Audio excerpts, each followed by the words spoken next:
Yes, mu mawulire ge tulinawo wetwogereranga ebya Nnaalongo Anita Amongo si birungi oluvannyuma lw'emmotoka gye yaguze ekika kya Rolls Royce okubanga emuzaalidde ebitukula era nga wenjogerera essaawa yonna teweewuunya nnyo nga n'ekifo kye ekyowa sipiika kimaze okubanga kimufa oluvannyuma lw'okuba nti kigambibwa nti bakama be ku mulundi guno balabika nga baamuvuddemu. Yalabiddwako olunaku olwajjo bwe baabadde mu kulayira kwa General Yoweri Kaguta Museveni. Anita Amongo yalabiddwako ng'alina obwama bwagenda maaso n'okuba nga asonseka General Muhoozi Kainerugaba wabula ng'alinga yeetonda kubanga alinga annyonnyola olw'ekikolwa ekyagenze maaso n'okuba nga kikolebwa. Jjukira bino byabadde byakabaawo ne wabaawo ebigambo ebyagenze maaso n'okuba nga bifuluma ng'omukulu General Muhoozi Kainerugaba alinga atali musanyufu eri Nnaalongo Anita Amongo n'emmotoka eya Rolls Royce gye yaguze nga Muhoozi agamba nti eyo emmotoka ye ne kitaawe tebagituulangamu. Kakati gwe Anita Amongo ojjawa amaanyi, ojjawa embavu era ojjeewa ssente ezigenda maaso n'okuba nga zigula emmotoka eyo ekika kya Rolls Royce ebalirirwamu obuwumbi bwa siringi za Uganda buna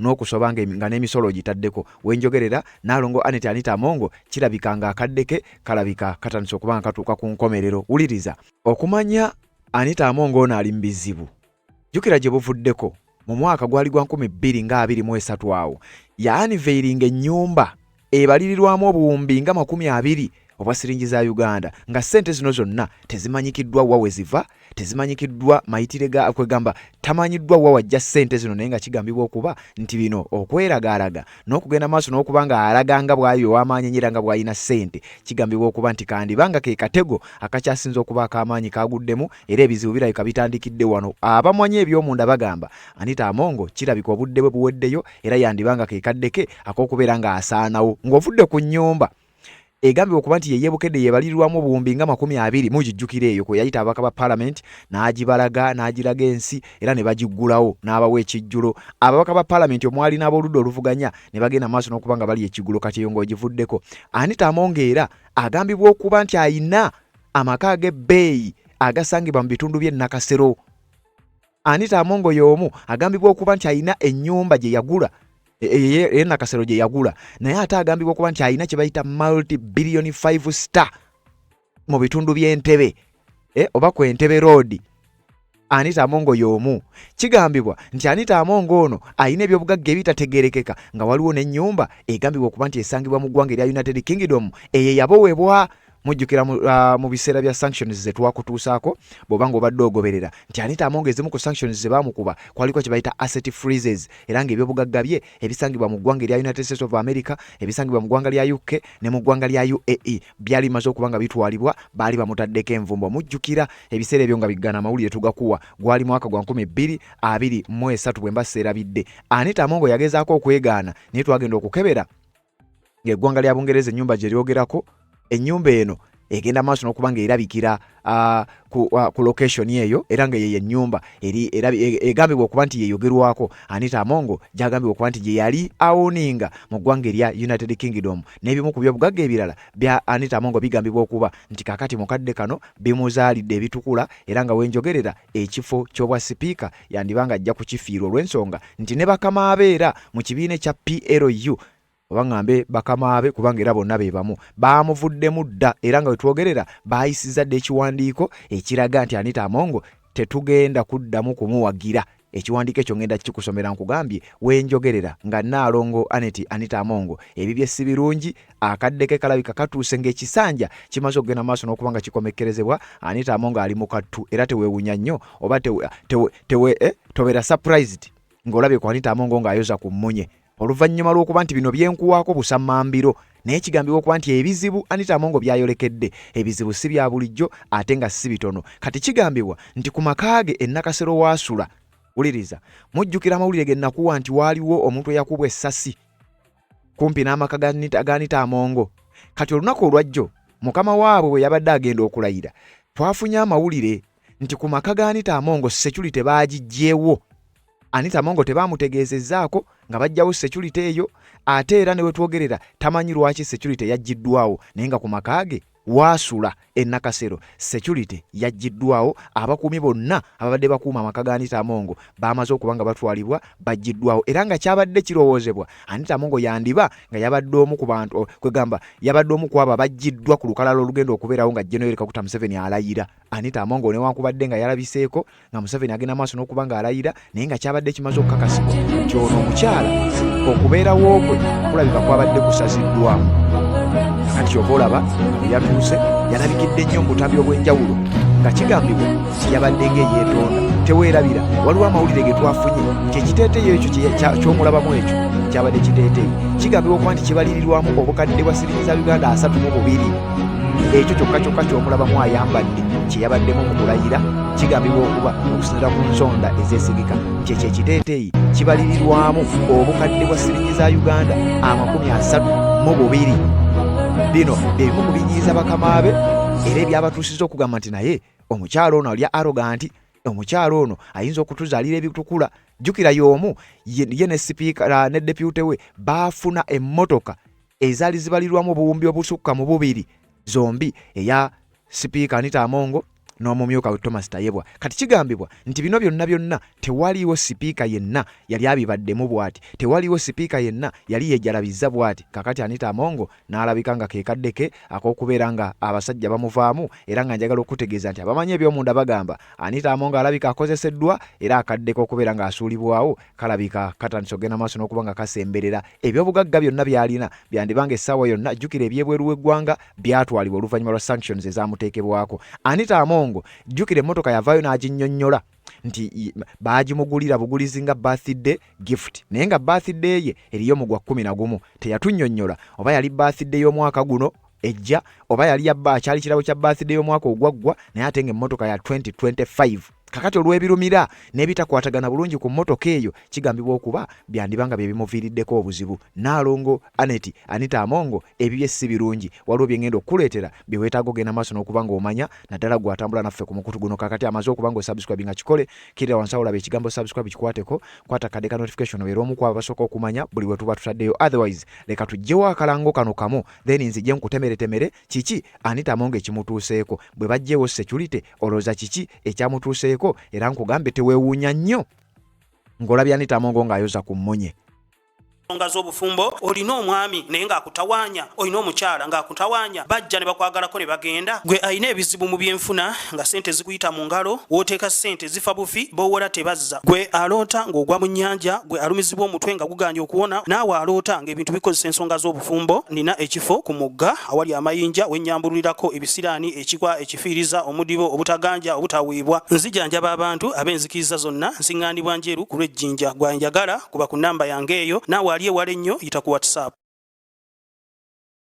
Weebale kubanga okyaliko, weebale kubanga okyagoberera yonna gy'osinzira okubanga gy'otulabira naddala gw'atambula naffe ku mukutu guno. Atanaba kubanga osubscribe nga kikole kirira wansi awo olaba ekigambo subscribe kikwateko, kwata kade aka notification kakuyamba okubeera omu ku abo abasooka okumanya buli bwe tuba tutaddeyo ensonga yonna n'oba nga ate obeera notified. Kakati njagala kukusunsulira, njagala kukusosootolera, njagala kukuleetera byonna ebigenda maaso n'okutambulira ku nsonga z'omukyala akubiriza paalamenti y'eggwanga erya Uganda nga si mulala ye Naalongo Anita Amongo. Wuliriza, okumanya ebya Naalongo Anita Amongo si birungi. Twasoose kufuna amawulire ekifaananyi ekyo nga bw'okiraba kigambibwa nti wabaddewo panic, okutya, okweraliikirira n'okwebuuza kiki ekiddako oluvannyuma lw'ab'ebyokwerinda. Jjukira ono sipiika wa paalamenti, amaka ge gabeera gakuumibwa era mu kukuumibwa wabaawo security eteekebwawo nga security eyo yakukuuma sipiika wa ggwanga.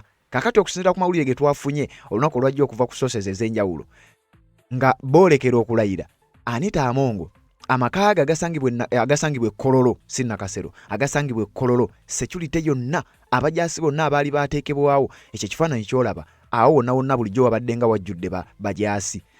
The withdrawal of the soldiers was carried out yesterday's afternoon under unclear circumstances. Amagye agakuuma amaka ga sipiika Anita Amongo gaggiddwawo ku nsonga ezitaategeerekese era ne kirowoozebwa okusinziira ku sources ez'enjawulo nti yabadde ne ku lisiti y'abagenda okubeera ku kulayira yabadde aggiddwako. Naye kigambibwa okuba nti yafuriikinze oba yakoze atya n'agenda maaso n'okuba nga abeerawo ku ssaawa ey'okulayira, naye nga yabadde aggiddwa ku lisiti y'abagenda okubeerawo mu kulayira kwa mukama we. Naye nga kigambibwa nti buno bwonna obusungu buva ku kubeera n'ebyobugagga ebitamanyiddwako mayitire, nga ssente ez'omuwi w'omusolo zirowoozebwa okuba nti ze zikozesebwa okuowuninga ebyobugagga bino. Wulira, kati kigambibwa nti ezimu ku nsonga lwaki bakama be babadde si basanyufu nnyo eri Anita Amongo, ensonga eva ku byabugagga ebitamanyiddwako mayitire n'okugamba okubeeraga bakiyita bati kankyogere nga bwe kiri nti n'okwemulisa okugenda maaso n'okuba nga ebintu byakozesa bya bbeeyi, ssente tezimanyiddwa wa gye ziva. Jjukira ya controllinga parliament nga kirowoozebwa ssente z'omuwi w'omusolo zandiba nga zagenda maaso n'okuba nga ate asipendinga ekiteeteeyo kyo kiraba kyali nga tuvudde ku byamaka ge kakati muliriza twagenze maaso n'okukola okunoonyereza ku kiteeteeyo ekyo kye yayambadde. Anita Amongo ekiteeteeyi kye yayambadde nga kigula engoye z'abasajja abaabadde awo ku mukolo, kigambibwa okuba kyabasajja olwafuna amawulire omanya nti omukazi tetwetaaga okumweyambula kubanga ekyamazima agenda kukyaya bonna buli ali awo. Ekiteeteeyi ekyo kye yajjiddemu nga newankubadde envuuvumo zaabadde ziraga nti tali supposed kubeera ku mukolo. Uliriza, Anita Amongo ekiteeteeyi kye yajjiddemu kigambibwa okuba kibalirirwa okubeeramu wakati wa $, kibalirirwamu wakati wa $4,000 ku $5,000 ssente eza $. Era nga osaawa zino kibalirirwamu obukadde bwa siringi za Uganda wakati wa 24 n'obukadde 32 okusinziira ku bibala ebyenjawulo. Kakati wuliriza, wano batugambye okusinziira kubamu kubamanya ensonga zino, batugambye Anita Amongo's 42 million designer outfit. Walifu tubali tukunyonyola kiteeteeyi kyokka. Kati wuliriza, Uganda's Speaker Anita Amongo, who is facing scrutiny over allegations of extravagant spending, attended the January Kaguta Museveni swearing-in ceremony wearing an Oscar de la Renta Poseraini flower embroidered designer outfit.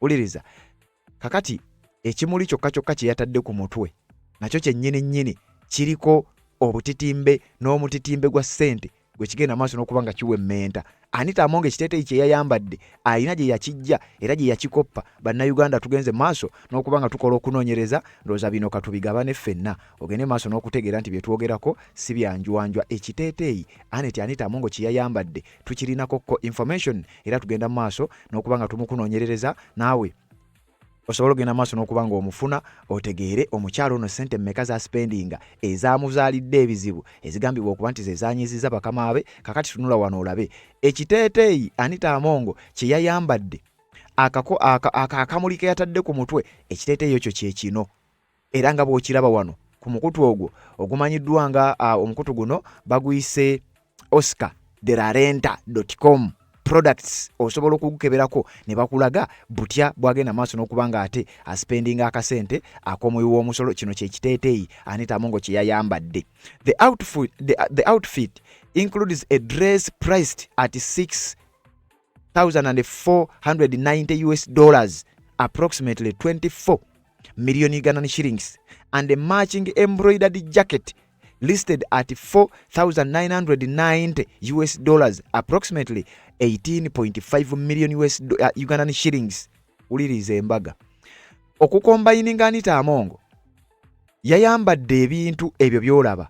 Kuliko ekiteeteeyi ekyo yataddeko akakooti nga bw'okalaba wano, n'ateekako n'ekimuli kiri ky'obadde olaba ku mutwe ng'agenda maaso n'okuba nga akyenaanika. Njagala nkikulage bulungi nnyo ogende maaso n'okuba nga okitegeera nti Nnaalongo Anita Amongo si mukyala wa bulijjo. Agenze maaso n'okuba nga ayogeza abantu obwama olw'ebyambalo byagenze maaso n'okuba nga ate asuulamu ekimuli ekyo. Wuliriza, batugambye nti omugatte Anita Amongo ayambadde $, Katonda wa $1,148 bye yayambadde just kwambala, bwe bukadde 42 n'emitwalo nga 5 eza siringi za Uganda just kwambala kubeera ku mukolo gwa mukama we ng'agenda kulayira. Nnaalongo Anita Amongo kigambibwa nti abasajja si basanyufu era bano baatuse ne bagamba nti newankubadde Amongo mumwagala ekyamazima agenda kutuleetera ebizibu. Omukazi yeesudiya, omukazi yeemulisa, omukazi ayambala ebintu bya bbeeyi, ekintu ekitagenda kubanga kikkirizika newankubadde nga ffenna ssente z'omuwi w'omusolo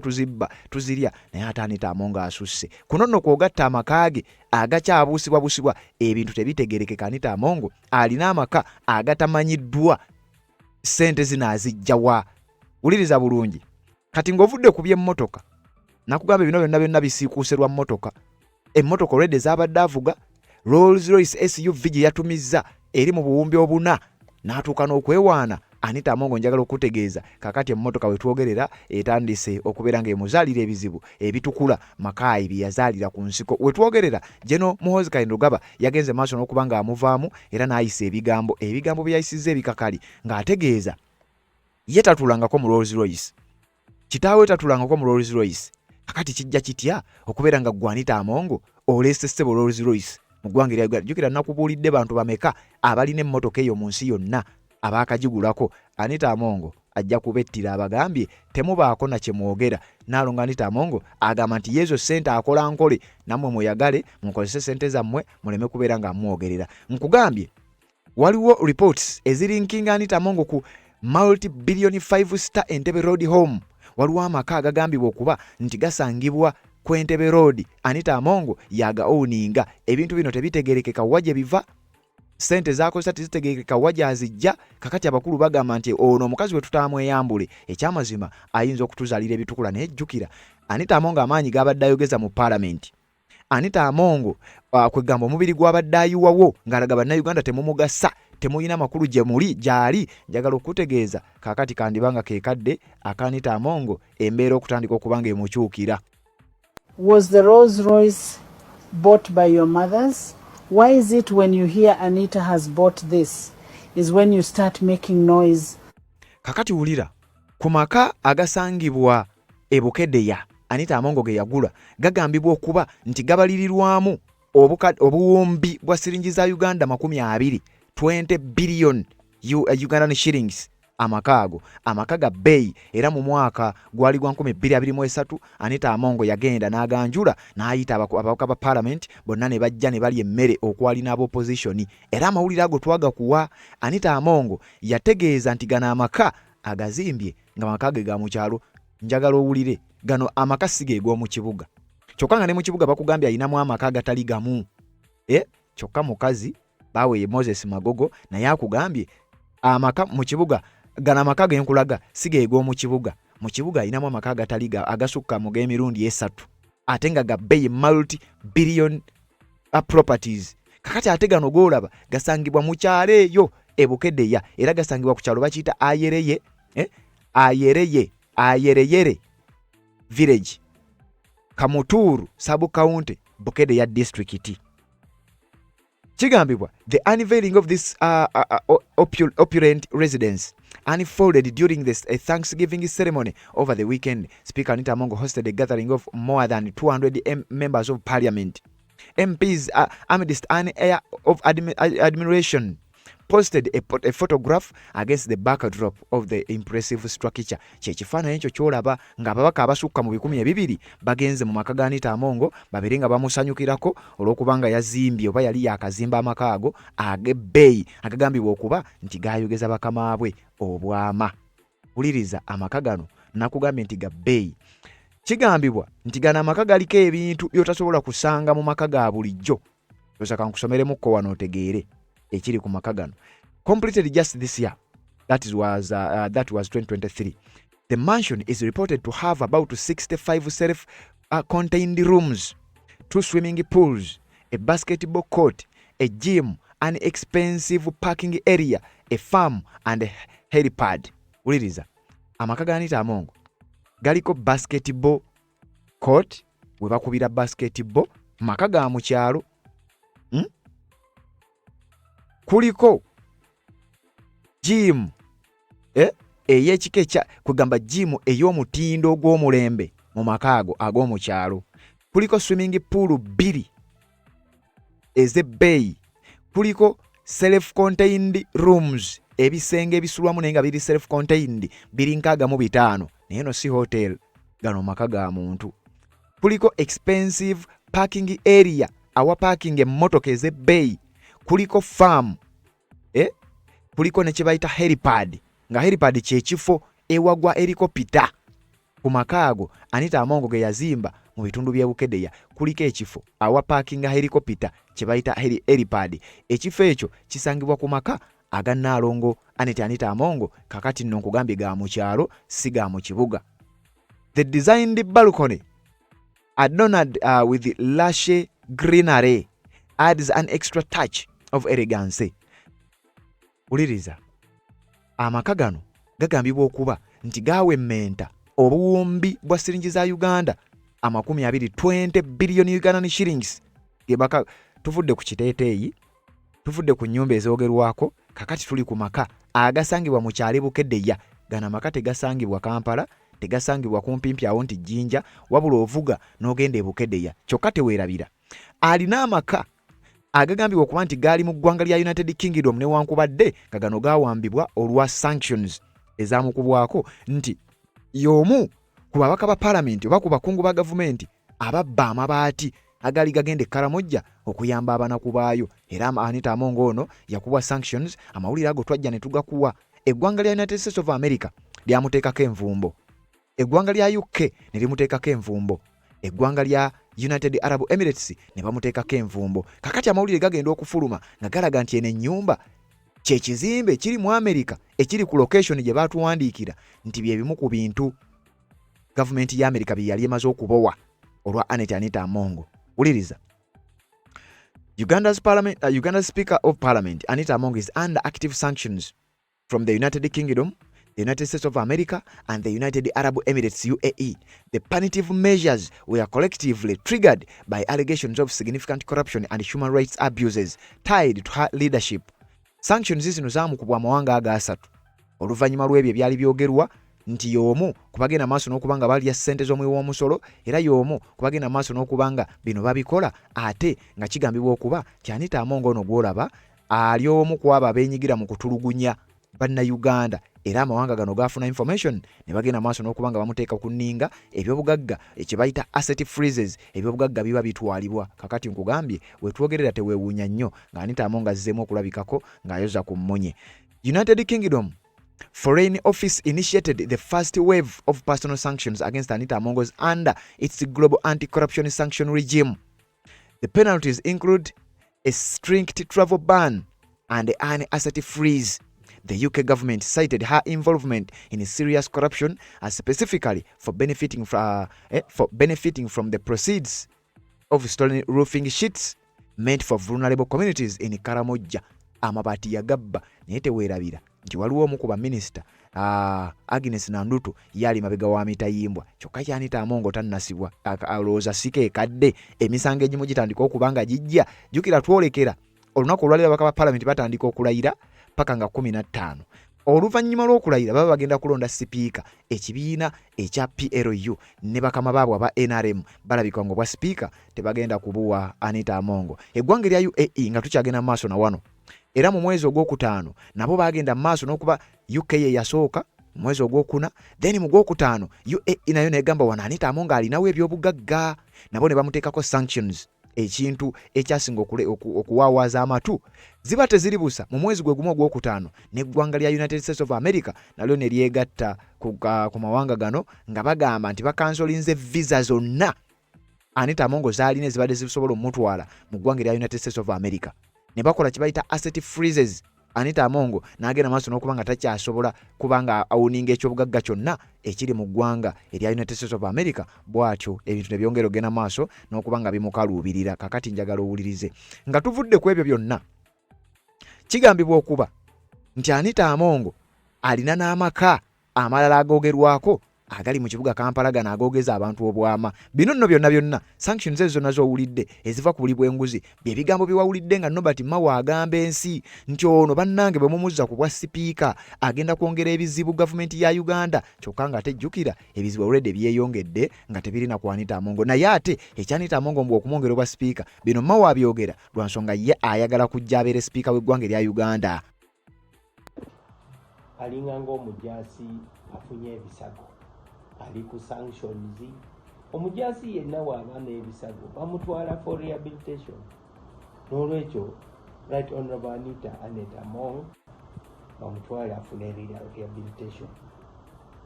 Akyali muto ajja kudda nga bamaze omurehabilitatinga.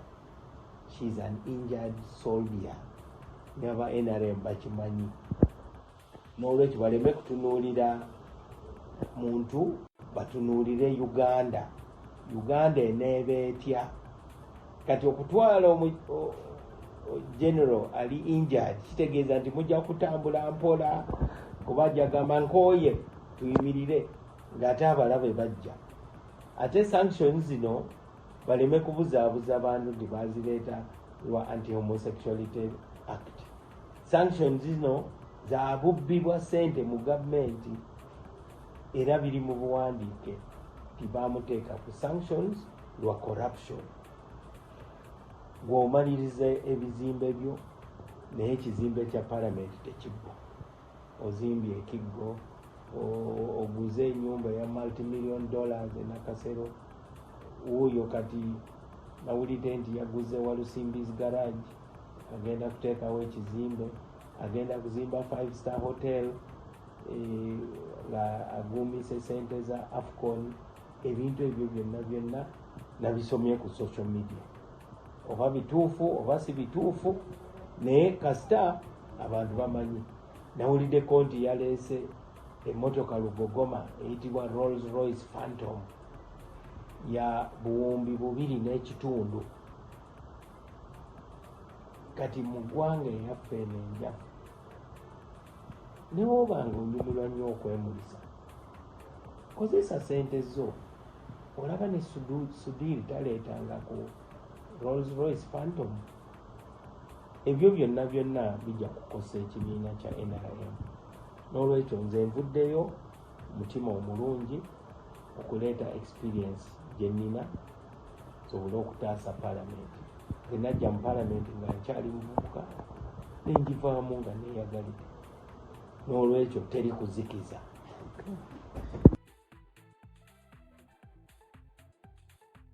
Norbert Mao ayogera bino lwa nsonga ayagala bwa sipiika, naye ate ebigambo by'ayogera toyinza kubibuusa maaso kubanga kiyinza okukalubamu Norbert Mao okwogera ebyanjwanjwa ku level kwali ate newankubadde ng'ayagala yeegwanyiza obwa sipiika.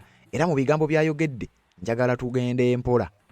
Owulidde nti alina ennyumba ekigo gy'azimba, ekigo alina oba yaguze Walusimbizi garage. Kakati gwe atamanyi Walusimbizi garage naddala gwe nga tomanyi kibuga Kampala kwegamba ng'olwawo okujjako mu Kampala kati kankulambuzeeko. Walusimbizi garage kyekyo ekifo ky'olaba.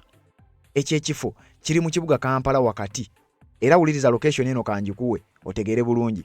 Walusimbizi Garage Limited bwebanga yene yogerwako esangibwa ku De Winton Street, De Winton Road mu kibuga Kampala. Eno facility eri opposite ne Spear House. Okitegedde esangibwa ku kyebayita plot 13/15 De Winton Road, Kampala, PO Box 1148 Kampala. Era kuliko awo n'ebirala ebikwata side yawo. Eyo garage eyogerwako De Winton Street weesangibwa. Anita Amongo agambibwa okuba okusinziira ku Norbert Mao nti eyo garage nayo yagiguze. Ate awo kiba kitegeeza buwumbi na buwumbi. Norbert Mao era azzeemu n'ayogera nti ono alina ennyumba gy'azimba ekigo kyokka teweerabira nakuwadde amawulire n'enkulaga nti waliwo era ennyumba emwogerwako emuweebwa mu bitundu by'ekigo. Bwe twogera ku kigo twogera side zeri ndooza abamanyi express ng'ova side kandooza bw'aba omanyi endejje Lubugumu waliwo ekkuba erigenda eyo ne ligguka awo side liina we liggukira awo. Waliwo awo bayita Mutungo kigo. So waliwo ne poliisi, waliwo ekizimbe ekyefaananyiriza bwe kityo. Kirudde ng'envuvumo zigambibwa nti kizimbe kya Anita Amongo. Kakati ate mu bigambo bya Norbert Mao tuwuliddemu ekigambo ekigamba nti alina ennyumba gy'azimba ekigo. Kakati ate wano ne wabaawo ekiwandiiko. Ekiwandiiko kino kirina bye kinnyonnyola. Wuliriza bulungi nakyo katukiyitemu. Anita Amongo nkugambye we twogerera nga si birungi. Wuliriza. Batugamba reports link Speaker Anita Amongo to multi-billion 5-star Entebbe Road home.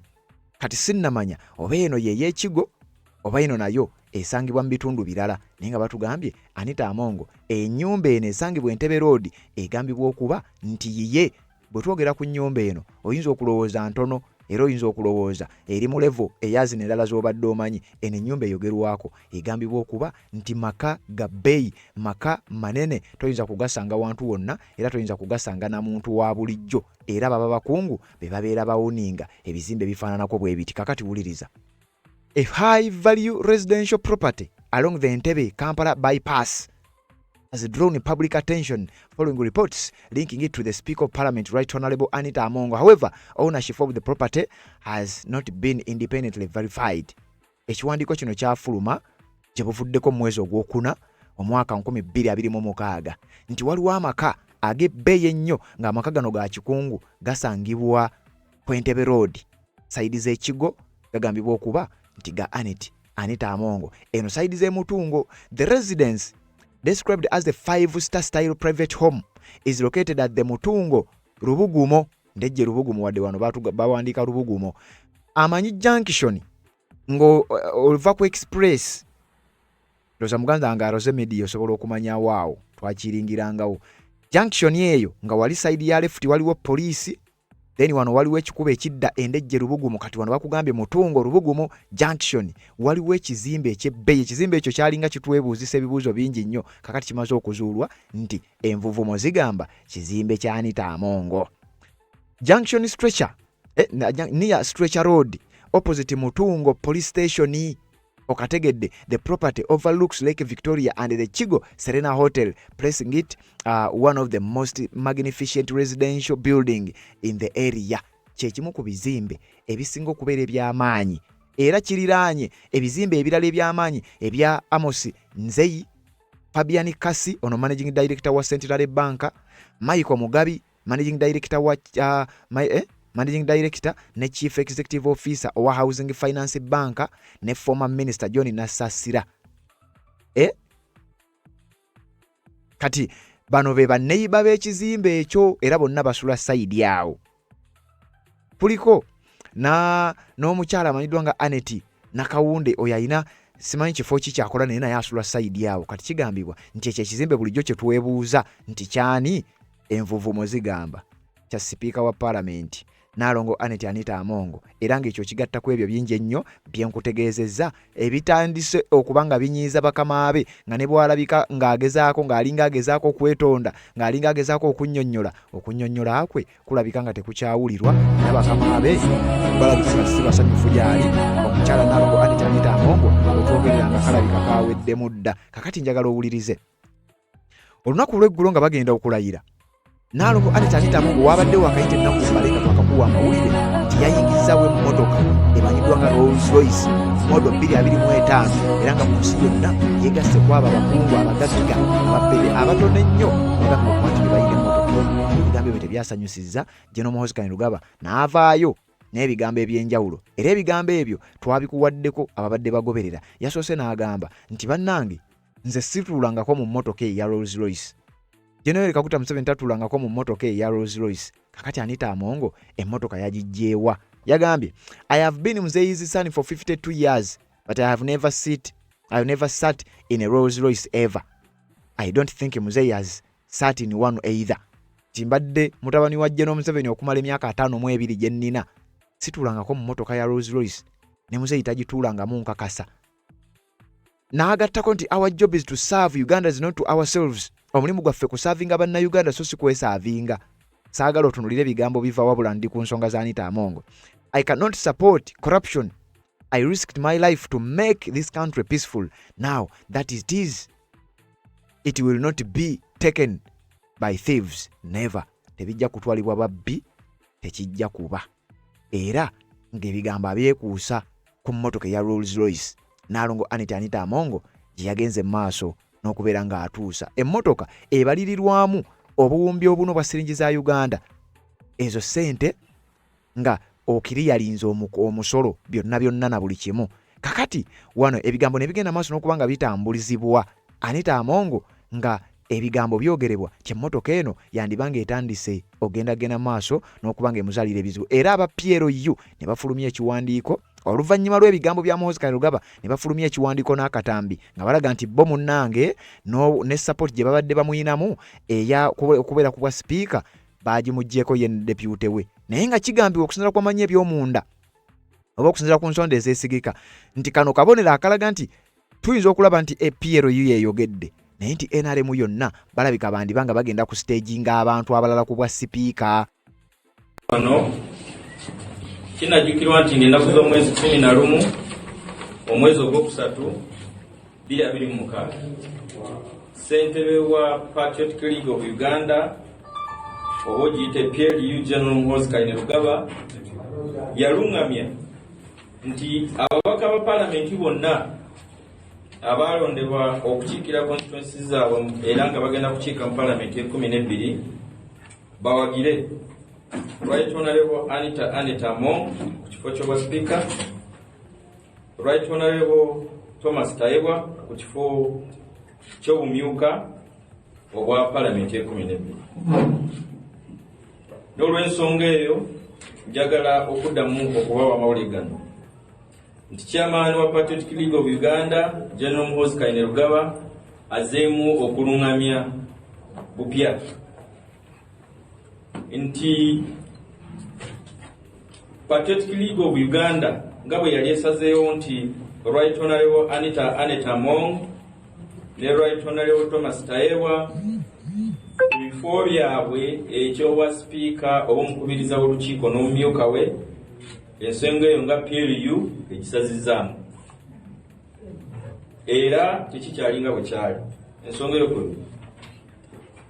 obukulembeze bwa Patriotic League of Uganda bukubiriza abaka ba paalamenti bonna kulindira bulindaala mu kaseera akatali kawala ba candidates ababiri President Yoweri Kaguta Museveni bagenda okubawa era General Muhoozi Kainerugaba n'abasaba nti abo be babawagira. Ebyokusatu ffe ng'aba Patriotic League of Uganda tugoberera era tuteeka mu nkola okuwabulwa okuva eri chairman waffe General Muhoozi Kainerugaba ekiseera kyonna. Mwebale nnyo. Kakati Anita Among agambibwa okuba nti yakozeseddwa oba used and dumped era akaseera ke kalabika nga kaweddeyo. Uliriza emmotoka Anita Among gye yaleese egambibwa okuba nti ye muzaalidde ebizibu. Uliriza bulungi bino byatandise ng'ebyokusaaga era ng'oyinza okwebuuza lwaki amawulire gano nga kuwadde. Anita Among arrogantly ebigambo byabadde ng'ayogera era reply eya General Muhoozi Kainerugaba gye nkusomedde byawulikise ng'ebyokusaaga wano nno ebigambo bino eggulire lino ndireese olw'ensonga nti ebigambo General Muhoozi Kainerugaba byabadde ng'ayogera abasinga obungi babadde batera okubitwala for granted. Kakati oluvannyuma lw'okwogera ebigambo ebyo nga bw'atatula mu Rolls Royce tebijja kutwalibwa babbi semanya bikoze bitya kandi baakabonero akalaga ky'omusajja ono ebigambo by'ayogera ebiseera ebisinga tebiba byakubalaata omusajja alabika abeera serious. Kakati oluvannyuma lw'ebigambo ebyo aba PLU ne baweebwa order. Jjukira aba PLU bwe twogera ku PLU tukitwale nti ye NRM tebagenda kuwagira Anita Among era ne bagenda maaso n'okukola press conference tebaakomye ku katambi ne bafulumya n'ekiwandiiko. Kati ekiwandiiko ekyo nakyo kyonnyini nga kyongera okuba nga kikakasa immediate release. Uliriza distinguished members of the press bano okukola press conference ne bafulumya n'ekiwandiiko ne bafulumya n'amawulire mu maloboozi. Kano kabonero akalaga nti Nnaalongo Anita Among ate nkukakasa bayinza okuba nga bamusudde naye ate tebayinza kukoma kumusuula busuuzi. Mutegeke essaawa yonna kati bino byange essaawa yonna mutegeke by election mwetegekere by election ebukedeya katugende maaso. On 11th March 2026 the chairman of the Patriotic League of Uganda PLU General Muhoozi Kainerugaba guided that all PLU leaning honorable members elected should support the Right Honorable Anita Among. Wano Muhoozi yafulumya amawulire mbu n'alagira abo bonna abaali balondeddwa mu parliament nga ba NRM naye nga bali simanya PLU leaning nti yali abalagidde bawagire Anita Among ne Thomas Tayebwa kuba president. Wabula ate ng'ennaku z'omwezi 12 ekiwandiiko ne kijja nga bulala n'akyusa era n'awa ekiragiro nti tetugenda kuwagira abo be nabadde mbagambye mugende maaso n'okuwagira. Then ebigambo ne bijja bubi. Naalongo Anita Amongo yalabiddwako ng'agoberera, yalabiddwako ng'alinga avunnama, yalabiddwako ng'akola buli kimu ekisoboka, n'ekigambibwa okuba nti byonna serikali byawulirizibwa era byonna birabika byasuuliddwawo. Naye ng'obuzibu bugambibwa okuba nti bwavudde ku mmotoka eya Rolls Royce. Musomedde ebyobugagga n'ebikolobero ebibadde byebuzibwa n'ebibuuzo ebibadde byebuzibwa ku ssente omukyalo onowawaazijja, naye ate kigambibwa nti ekyemmotoka ekya Rolls Royce ate kyo ekireka kyayongedde busajjuzi bizibu. Jeno Muhoozi agamba nti ku myaka gy'alina takirabanga ye ne taata we tebagituulangamu. Amongo emmotoka gye yaleese tebagituulangamu. Anita Amongo sipiika palamenti y'eggwanga yamaze dde okuba nti aleeta emmotoka egeza bannayuganda obwama Rolls Royce Cullinan 2025 model ya mwaka gwedde, bagikoze mwaka guwedde annange ya 2025 bagikoze mwaka guwedde gwa 2025 eri valued ku mitwalo 40 ensimbi eza paundi ze biliyoni 2 mu obukadde 2 kyokka bw'oteekako ez'omusolo eyingira biliyoni 3 nga mu obukadde 3. Okitegedde emmotoka eyo egambibwa okuba nti yezadde ebitukula byezaalidde Naalongo Anita Amongo era ng'essaawa yonna yandibanga kekaddeke akogenda maaso n'okuba ng'asuulibwa. Kakati wano n'ekiwandiiko ne kifuluma nga kyongera okukakasa nti Anita Amongo sapooti yonna yandibanga yamuggiddwako. Tuyinza okuba nga tulaba PLU naye ate nga kigambibwa eno eyina kuba nga ye sitaandi ey'ekibiina ate ekya NRM. Wuliriza wano ne batugamba Muhoozi's PLU withdraws support from for Anita Amongo and Thomas Tayebwa for Speaker race. Era ne bagattako nti the race for the Speaker and Deputy Speaker of Uganda's 12th Parliament has taken another dramatic twist after the Patriotic League of Uganda PLU officially withdrew its earlier endorsement of Speaker Anita Amongo and Deputy Speaker Thomas Tayebwa. Naye jjukira nakugambye bino bigenda maaso n'okujja ng'okulonda sipiika tetukyawezaayo bbanga liri awo kubanga oluvannyuma lw'ababaka ba Paalamenti okulayira era wiiki eno musuubire okulaba ebintu bingi nnyo ebigenda okuba nga byapeninga. Oluvannyuma lw'ababaka ba Paalamenti okulayira process eddako yakulonda sipiika wa Paalamenti era essaawa yonna wandirabanga Naalongo Anita Amongo tazze mu kubeera sipiika. Olwabino ebyogerebwako emmotoka gye yaleese yandibanga egenze maaso n'okuba nga emuzaalira ebizibu ng'era abantu ab'enjawulo babitemaatema. Ayina emmotoka ya buwumbi bumeka mukatuna muggulu teri bakyaye gavumenti y'eNRM.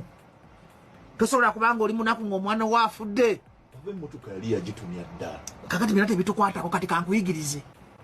President Museveni ye head of state njagala ndaga makaga gali galakuzalenge yakolagako. Njagala ndaga ennyumba ya Jenosale Musale.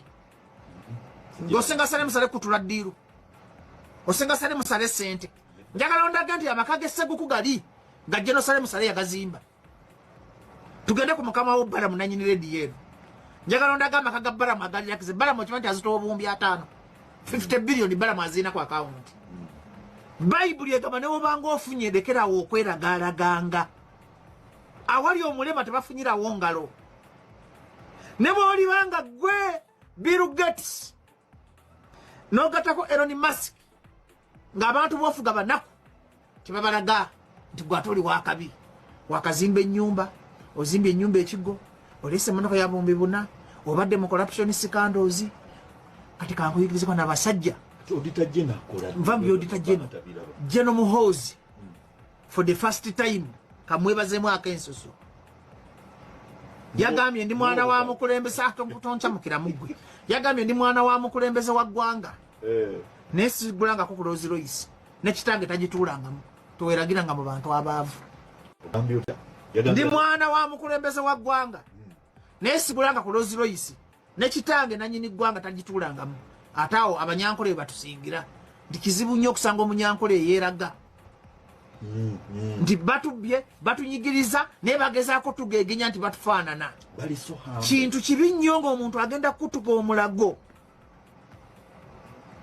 nakuira nti ovuga okumanya omukazi tabala Rolls Royce ya bumbi bunogera givugira ku nguudo ki gwe yandisoose alwana kasoke nkola enguudo emmotoka zange zenguze ziyitewo oba siye tombuza byakisibu nze ngamba byayogedde kuba yagaye Museveni akiriyalinze emmotoka ate n'atamanya nti Museveni kati kankuyigirize teri muntu mubi atayagaliza nga President Museveni kati yakiriyalinze emmotoka eyo kukakasa ddala nti omukazi agiina ono omukazi simanyi yasomera political science najja mawe ne yeewaana ti President azikiriyalidde taxi eri yabadde evidence kati kankulagule kankusomesa political science ku Bajjo University President Museveni ojja kwekanga ng'aleese speaker nga simmawo ayina option bbiri okuleeta speaker omupya oba okulifutinga tayebwa ono omukazi bamukube naye nga omukazi yeyeekubiza kyokka ekisinga okukwasa ennaku waka kisaawo ekiteeka abantu kye batayagala yeefunugula mu parliament n'agamba ze president nankubira simu bano abasajja be bati banasajja tebalina mukwano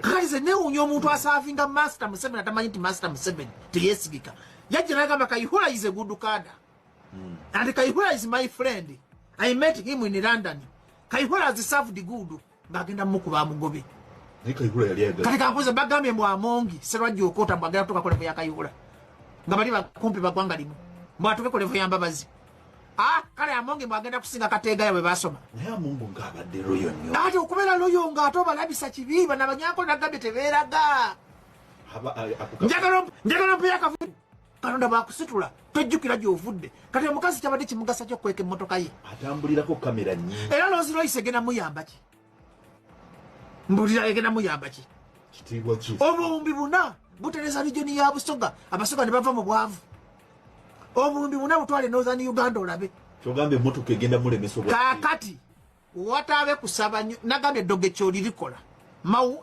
yaloza omukazi eddogo ekyoli ebyo bibyo mpuliriza eddogo ekyoli gyeriri tuzanyisanga banothana era no cabinet ejja bajja President Museveni ateekamu nnyo abadaama n'abanothana jukiro kati bano abasajja tebakwagalangako ng'oli bulungi olina okwefuula omunaku olina okwefuula talina na kyakulya. Was the Rolls Royce bought by your mothers? Why is it when you hear Anita has bought this is when you start making noise? Anita Amongo kigambibwa nti okulabika obulabisi mu scandals ez'enjawulo naye badde nga nsonga era okusinziira ku nsonda ezeesigika kigambibwa nti babadde nga abaanoonya edda emmanduso ey'okukwata omukyalo ono agere maaso n'okuba nga ate abitebya nkugambye olunaku olwajjo yalabiddwako ng'agenda maaso n'okuba nga alabikira mu bifaananyi eby'enjawulo obutambi obw'enjawulo abamu bwe bannyonnyoddenga eyabadde agenda maaso n'okuba nga yeetonda okwetonda kwe nga kulabika tekwawulirizibwa era nga birabika tebyakoze obaolyawo nga bwe yabadde agenda maaso n'okubeera ng'agenderera kakati wenjogerera ebintu bigambibwa okuba byagenze maaso n'okuba nga bimutuulamu kakati ate tunulira akatambi kange olabe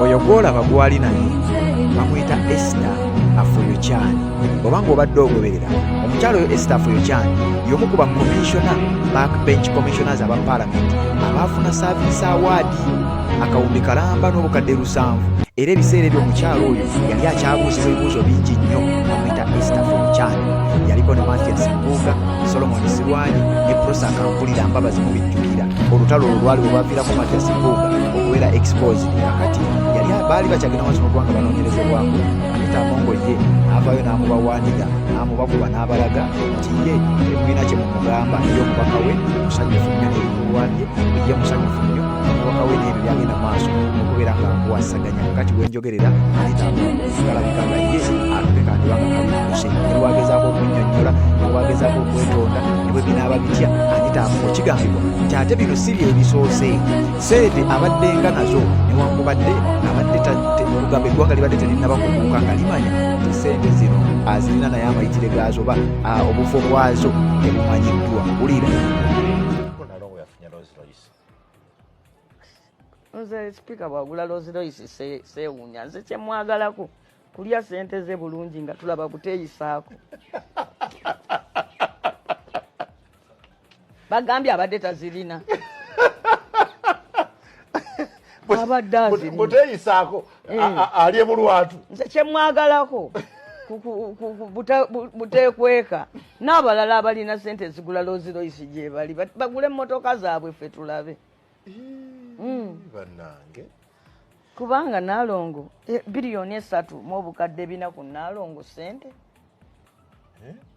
Si sente. So nze agule Rolls Royce abadde azirina sente. Yesede n'obweseera. Nze ndaba era mmanyi ne Salongo naye afune. Zegobe mukubo. I mean sente bazirina. Sente bazirina.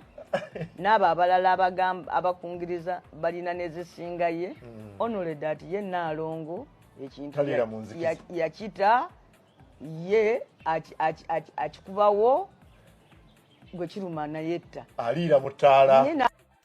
Yes, kakati ebyo bibadde bigambo bya Honorable Betty Namboze bakireke nanyumirwa mu nsonga eza Nalongo Anita Amongo naye nga bwe twogerera kaweddemu dda era Anita Amongo si birungi nga bw'oyinza okuba ng'okitegeera essaawa yonna wandiwulira ebigenda okuba nga biddako kakati wano wenjagala nkuleke then tuwuliziganye mu updates eziddako naye nga ku mukutu gwaffe guli ogwa Uganda 24 live tugenda kubeera ku live era nga tukulaga ekigenda mu maaso ku Parliament wenjogerera ababaka baatandise dda okugenda mu maaso n'okuba nga balayira jjukira bagenda kulayira olunaku olwalero n'olunaku olw'enkya paka nga 15 kakati wayitewo akaseera katono okulonda speaker kugende mu maaso n'okuba nga ate kwekiye process egenda okuba nga eddako kanzije tubeere nga ate tweyongerayo ne updates endala.